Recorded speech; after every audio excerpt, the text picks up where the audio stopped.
My father died before I was 3, and that made me queen. My mother ruled as my regent.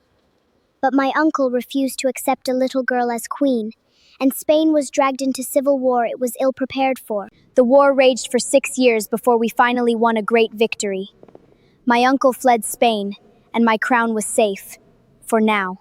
But as time went on, my mother's regency became more and more unpopular. Eventually, she was forced to leave Spain, and a military general replaced her. But the Spanish court was a chessboard, and everyone wanted control of the queen. Soon the general was overthrown, and at just 13 years old, I was declared old enough to rule. I may have been queen, but I still had little say over my own future. At 16, I was forced to marry a man I did not want, my cousin. I was expected to give Spain an heir. Twice I gave birth to sons, and twice I buried them before they could grow up. At long last, one of my children survived infancy, a healthy daughter. But danger still followed me. A priest approached me at the palace and drove a knife into me. The bone in my corset saved me from harm. The attack on my life gave me pause. I brought the general back from exile to help steady the country and restore some order. It wasn't popular, but I needed some semblance of control. Even though my husband was nearly always absent, we finally had an heir.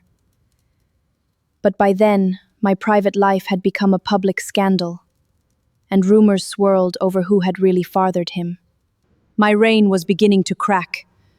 The scandals never stopped.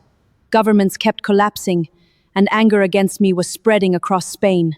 Then the crisis exploded. Generals rebelled, armies marched, and my crown was suddenly at stake. At Alcolea, my army was beaten. I knew then that my reign was over.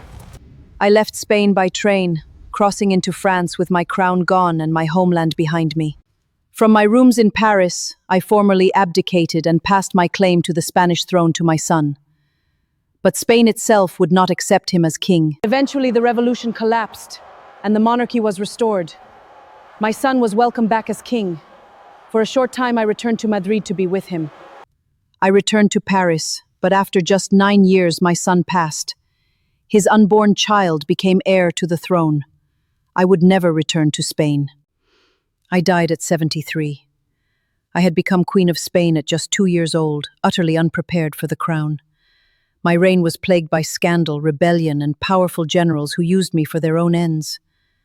Who am I?